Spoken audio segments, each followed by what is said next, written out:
అందరికీ నమస్కారం. విశాఖపట్నంలో డేటా సెంటర్ ఏర్పాటుకు గూగుల్తో రాష్ట్ర ప్రభుత్వం ఒప్పందం కుదుర్చుకోవటం ఒక పెద్ద మైలురాయిగా, దేశ చరిత్రలోనే ఒక పెద్ద మైలురాయిగా అన్ని వైపుల నుంచి అభినందనలు వస్తున్నాయి. దేశం నుంచి, విదేశాల నుంచి, వివిధ మీడియా సంస్థలు కూడా ఆంధ్రప్రదేశ్ ఒక పెద్ద ఇన్వెస్ట్మెంట్ని అట్రాక్ట్ చేసిందని అభినందిస్తున్నారు అందరూ. ఇది రికార్డు స్థాయి. ఎందుకంటే భారతదేశానికి ఇంతవరకు ఇంత పెద్ద విదేశీ పెట్టుబడి రాలేదు.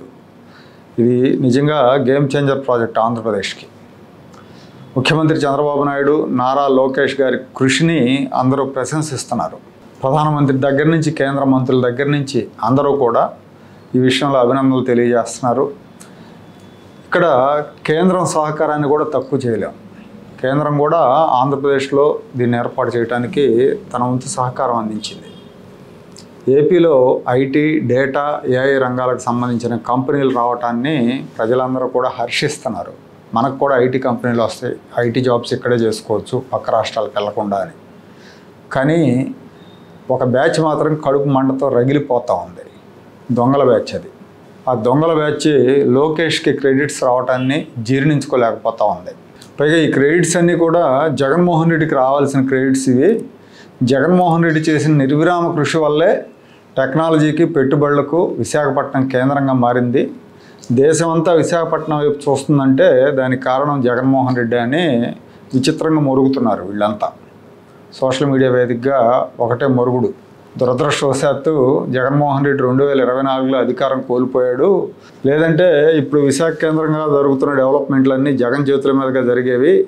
ఇవన్నీ కూడా జగన్మోహన్ రెడ్డి ప్రభుత్వ ప్రణాళికలోనివే. జగన్మోహన్ రెడ్డి చెప్పుల్లో కాళ్ళు పెట్టి చంద్రబాబు నాయుడు నడుస్తున్నాడు. కూటమి ప్రభుత్వం విజన్ విశాఖ పేరుతో జగన్మోహన్ రెడ్డి ప్రణాళికలనే ఫాలో అవుతూ ఉంది. ఈ క్రెడిట్ అంతా జగన్ రెడ్డికి దక్కాలి అని ప్రచారం మొదలుపెట్టారు. జగన్ రెడ్డి పనితనం ఏపాటిదో 5 ఏళ్ళు దేశం అంతా చూసింది. కూలగొట్టడం, కంపెనీలను వెళ్ళగొట్టడం, ఒప్పందాలు రద్దు చేసుకుని ప్రపంచవ్యాప్తంగా ఆంధ్రప్రదేశ్ పరువు తీయటం, ఇవన్నీ అందరూ చూశారు. ఏదో అప్పట్లో ప్రధానమంత్రి మోడీ ప్రాపకం ఉంది కాబట్టి 5 ఏళ్ళు సర్వైవ్ అయ్యాడు. ఇతనికి కంపెనీల అధిపతులతో ఎలా నెగోషియేట్ చేయాలో తెలియదు, ఎలా డీల్ చేయాలో తెలియదు. ఎంతసేపు వాళ్ళ దగ్గర నుంచి వాటాలు ఎలా కొట్టేయాలని ఆలోచన తప్పితే రాజశేఖర రెడ్డి ముఖ్యమంత్రి ఉన్నప్పటి నుంచి జగన్మోహన్ రెడ్డిది ఇదే సిలబస్. కియా కంపెనీ కార్లు లాంచింగ్ సమయంలో వీళ్ళు ఆ కంపెనీ సీఈఓతో ఎలా వ్యవహరించారో ప్రపంచం అంతా చూసింది. అది చూసిన తర్వాత ఆంధ్రాకు వచ్చి పెట్టుబడి పెట్టే మగాడు ఎవడుంటాడు? ఆ రకంగా అతన్ని బెదిరించి ఆ ఎంపీ, అప్పుడు ఎంపీగా ఉన్న రోగ్ ఒకడు వెళ్ళి సీఈఓని బెదిరించాడు ముఖ్యమంత్రి ముందే. ముఖ్యమంత్రి పల్లెత్తి మాట అనలేదు. చంద్రబాబు నాయుడికి, జగన్మోహన్ రెడ్డికి అదే తేడా. కియా కాంప్లెక్స్లో తెలుగుదేశం పార్టీ వాళ్ళు ఎవరో వెళ్ళి అక్కడ గొడవ చేస్తున్నారంటే వెంటనే మంత్రి సవితను పిలిచి మందలించాడు చంద్రబాబు నాయుడు. అదే జగన్మోహన్ రెడ్డి దగ్గరుండి తన పార్టీ రౌడీ ఎంపీని సీఈఓ మీదకి దాడికి పంపించాడు. అలాంటి ముఖ్యమంత్రి ఉన్నప్పుడు ఎవరు వచ్చి పెట్టుబడి పెడతారు? చంద్రబాబు నాయుడు ముఖ్యమంత్రిగా ఉంటే దావోస్లో పెట్టుబడిదారుల సదస్సును తప్పకుండా, ఆ సదస్సుకు మిస్ అవ్వకుండా హాజరవుతారు ఆయన. ఎందుకంటే అక్కడికి వెళ్తే మాట్లాడితే పెట్టుబడిదారులు వస్తారు. అందరూ చాలామంది ప్రపంచవ్యాప్తంగా వాళ్ళతో మాట్లాడితే అట్లీస్ట్ కొన్ని పెట్టుబడులు అయినా వస్తాయని. ముఖ్యంగా విభజిత ఆంధ్రప్రదేశ్ చాలా వెనకబడి ఉంది పరిశ్రమల పరంగా, ఐటీ రంగంలో. కాబట్టి ఏదో ఒక రకంగా పెట్టుబడులు తెచ్చి ముందుకు తీసుకెళ్లాలనే తపన అయింది. జగన్మోహన్ రెడ్డి మాత్రం 5 ఏళ్ల కాలంలో ఒకసారి వెళ్ళాడండి దావోస్. అక్కడ కూడా ఆయన సాధించింది ఏం లేదు. కొత్త పెళ్లి కూతురులాగా సిగ్గుపట్టడం తప్ప నోట్లోంచి మాట పెగల్లా. ఆ రోజు అందరం చూసాం. అక్కడ సదస్సులో కూర్చోబెట్టి ఇన్ని ప్రశ్నలు అడుగుతూ ఉంటే బెబ్బెబ్బే మెమ్మెమ్మ అన్నాడు. ఏపీని బ్రాండింగ్ చేయడంలో ఇతని టీం దారుణంగా ఫెయిల్ అయింది. ఇతనితో పాటు పరిశ్రమల మంత్రి ఒక ఆయన వెళ్ళాడు. ఆడేమో గుడ్డు, కోడి అని ఏదో పిచ్చి కబుర్లన్నీ చెప్పాడు. ఇట్లాంటి గాలి లంపెన్ గ్యాంగుల వల్ల కంపెనీలు రావు. ఇలాంటి వాళ్ళు ప్రభుత్వాల్లో నాయకులుగా ఉండి రాష్ట్రాన్ని పరిపాలిస్తూ ఉంటే ఎవరు వచ్చి పెట్టుబడులు పెట్టరు. ఇది ఒక లంపెన్ ఎలిమెంట్స్ పార్టీ అది. ఇలాంటి సోగ్గాడు విశాఖ కంపెనీలు తెచ్చాడంటే ఎవరు నమ్ముతారు? విశాఖపట్నంలో ఉన్న కంపెనీలకు పొగబెట్టాడు. వైజాగ్లో ఉన్న హెచ్ఎస్బీసీని తరిమేశాడు.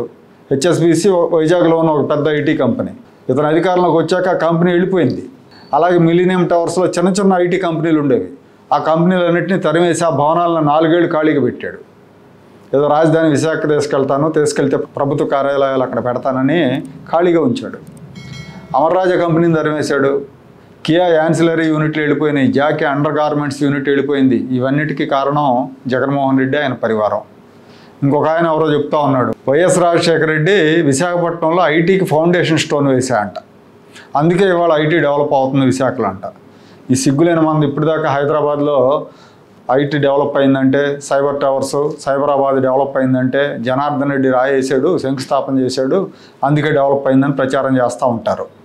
విశాఖపట్నంలో ఇప్పుడేమో విశాఖపట్నంలో వైఎస్ రాజశేఖర రెడ్డి రాయేసాడు కాబట్టి ఇప్పుడు విశాఖ డెవలప్ అవుతుందంట. పోనీ ఆ రాజశేఖర రెడ్డి ఏ కంపెనీకి ఫౌండేషన్ స్టోన్ వేసాడో ఆ కంపెనీ వచ్చిందో రాలేదో చెప్పరు. అసలు శంకుస్థాపనతోనే ప్రాజెక్టులు పూర్తి అవుతాయా? ఈ మాత్రం జ్ఞానం లేని మందలందరూ తెలుగు రాష్ట్రాల్లోనే ఉంటారు.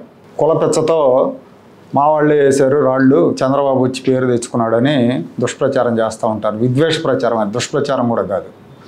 ఏపీకి పట్టిన శని ఇలాంటి మందలే. ఒక క్రిమినల్కి, ఒక ఆర్థిక నేరస్తుడికి మద్దతుగా తప్పుడు ప్రచారాలు చేస్తూ వికృత మనస్తత్వాలు బయట పెట్టుకుంటున్నారు వీళ్ళు. ఇంకొక ఆయన కొట్టారు అబ్బాయి చౌదరి అని అమెరికాలో ఉద్యోగం అలగబెట్టాడు. మరి చదువుకున్నాడు, ఇక్కడికి వచ్చి దొంగల పార్టీలో చేరాడు. మరి ఆయన బుద్ధి అంతా ఏమైపోయిందో కానీ ఆ పార్టీ నుంచి ఎమ్మెల్యే అయ్యాడు. ఆయన ఒక ట్వీట్ పెట్టాడు, అంటే జగన్మోహన్ రెడ్డి ఎప్పుడు విశాఖ పొటెన్షియల్ సిటీ అని చెప్పారు, అది ఇప్పుడు ప్రూవ్ అవుతుందని చెప్పి ఆ క్రెడిట్ని జగన్మోహన్ రెడ్డి ఖాతాలో వేసే ప్రయత్నం చేశాడు. పైగా వీళ్ళు ఏం చెప్తారంటే, జగన్మోహన్ రెడ్డి హయాంలో అదానితో ఒప్పందం కుదుర్చుకున్నాడు డేటా సెంటర్ ఏర్పాటు చేయడానికి జగన్మోహన్ రెడ్డి, ఇప్పుడు చంద్రబాబు వచ్చి దాన్ని ముందుకు తీసుకెళ్లి క్రెడిట్ మొత్తం తీసుకుంటున్నాడని ప్రచారం చేస్తున్నారు. అది కూడా తప్పుడు ప్రచారమే. అసలు అదానితో ముందుగా ఒప్పందం కుదుర్చుకుంది చంద్రబాబు నాయుడు గారు ముఖ్యమంత్రిగా ఉన్నప్పుడు 2019 జనవరి 9వ తారీఖున. అదాని అప్పుడు 5 గిగావాట్ల డేటా సెంటర్ ఏర్పాటుకు ఒప్పందం కుదుర్చుకున్నాడు ఆంధ్రప్రదేశ్ గవర్నమెంట్తో. విశాఖపట్నం 3 ప్రాంతాల్లో 500 ఎకరాలు దానికోసం కేటాయించారు. 18 నెలల్లో తొలిదశ పూర్తి చేస్తామని ఆ రోజున ఒప్పందం కుదుర్చుకున్నారు. 20 ఏళ్లలో 1,00,000 ఉద్యోగాలు వస్తాయి, 100% రెన్యూవబుల్ ఎనర్జీతో నడిచే ప్రాజెక్టుగా నిర్మిస్తామని చెప్పి ఒప్పందంలో పేర్కొన్నారు. అంటే రెన్యూవబుల్ ఎనర్జీ వాడుకుంటాం, పవర్ పరంగా ఎక్స్ట్రా బర్డన్ లేకుండా చూస్తామని చెప్పారు. ఎన్నికల తర్వాత మొత్తం మారిపోయింది. జగన్మోహన్ రెడ్డి గెలిచాడు, ఆయన వచ్చి ఈ ప్రాజెక్టును రద్దు చేసి పడేశాడు.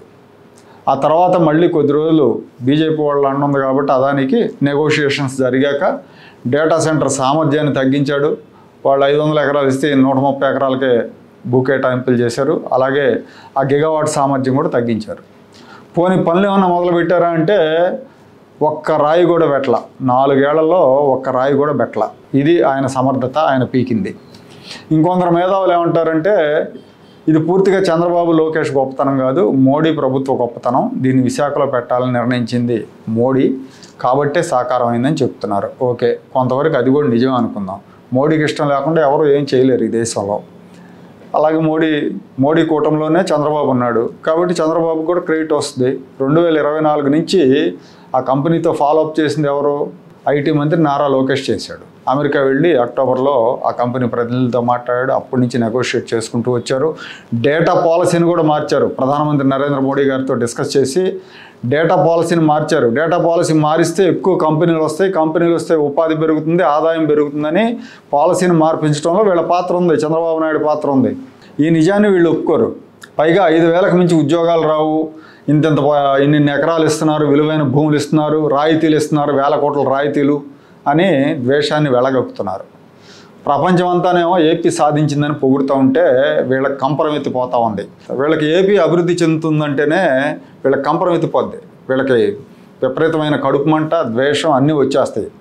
దొంగల ముఠా నాయకుడు సర్వనాశనం చేస్తూ ఉంటే వీళ్ళకి చల్లగా ఉంటుంది. గాడిదకేం తెలుసు గంధపు వాసన అని రాష్ట్రానికి మంచి చేసే విషయాల విలువ అర్హత ఉన్న వాళ్ళకే తెలుస్తుంది. అనర్హులకు, దుర్మతులకు వాటి విలువ తెలియదు. 5 ఏళ్లలో 1,25,000 కోట్లు గూగుల్ కంపెనీ వాళ్ళు ఇక్కడ పెట్టుబడిగా పెడుతున్నారు. విశాఖకు గ్లోబల్ కనెక్టివిటీ వస్తుంది. ఇంటర్నేషనల్ సబ్సీ కేబుల్ ద్వారా సింగపూర్, మలేషియా, ఆస్ట్రేలియా లాంటి 12కు పైగా దేశాలతో విశాఖపట్నానికి లింక్ ఏర్పడుతుంది. ఇన్నోవేషన్, స్కిల్ డెవలప్మెంట్ పెరుగుతాయి. ఈ డేటా సెంటర్ కారణంగా దాదాపు 2 లక్షలు డైరెక్ట్, ఇండైరెక్ట్ జాబ్స్ వస్తాయి. డేటా సెంటర్ నిర్మాణం, ఏఐ డెవలప్మెంట్, మెయింటెనెన్స్లో దాదాపుగా 50,000 నుంచి 1,00,000 మందికి ప్రత్యక్షంగా, పరోక్షంగా ఉద్యోగాలు వస్తాయి. ఇవి కాకుండా supply chain, logistics, services, startup లాంటి వాటితో ఇంకా కొన్ని వేల మందికి ఉపాధి, ఉద్యోగ అవకాశాలు కలుగుతాయి. ఆంధ్రప్రదేశ్కు సంవత్సరానికి 10,000 కోట్లు జిఎస్డిపి రూపంలో ఆదాయం వస్తుంది. ఐటీ, ఏఐ ఫ్రెండ్లీ ఎన్విరాన్మెంట్ మూలంగా ఐటీ కంపెనీలు ఇక్కడికి వచ్చి పెట్టుబడులు పెడతాయి. ఐటీ కంపెనీల ఏర్పాటుకి ఇది దోహదపడుతుంది. మరిన్ని ఎఫ్డిఐలు ఆంధ్రప్రదేశ్కి, ముఖ్యంగా వైజాగ్కి వచ్చే అవకాశం ఉంటుంది. ఏదో ఒక రకంగా బురద జల్లాలని కొంతమంది దుష్ప్రచారం చేస్తున్నారు. అసలు డేటా సెంటర్ అంటే ఏంటో, ఆర్టిఫిషియల్ ఇంటెలిజెన్స్ ఏం చేస్తుందో తెలియని మూర్ఖులు కూడా నిన్న మధ్యాహ్నం నుంచి సోషల్ మీడియాలో రెచ్చిపోతున్నారు.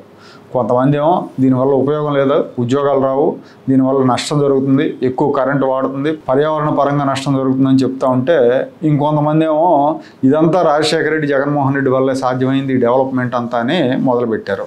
వాళ్ళే 2 రకాల దుష్ప్రచారం చేస్తున్నాడు. ప్రజలు అమాయకులు కాదు, వీళ్ళ నాయకుడి హయాంలో వచ్చిన కంపెనీల కంటే పారిపోయిన కంపెనీలు ఎక్కువ అనేది అందరికీ తెలుసు. మంచి జరుగుతుంటే ఓరవలేని లంపెన్ ఎలిమెంట్స్ని సమాజం నుంచి బాయ్కాట్ చేయాలి. అప్పుడే మన పిల్లల భవిష్యత్తు, ఆంధ్రప్రదేశ్ భవిష్యత్తు కూడా బాగుంటుంది.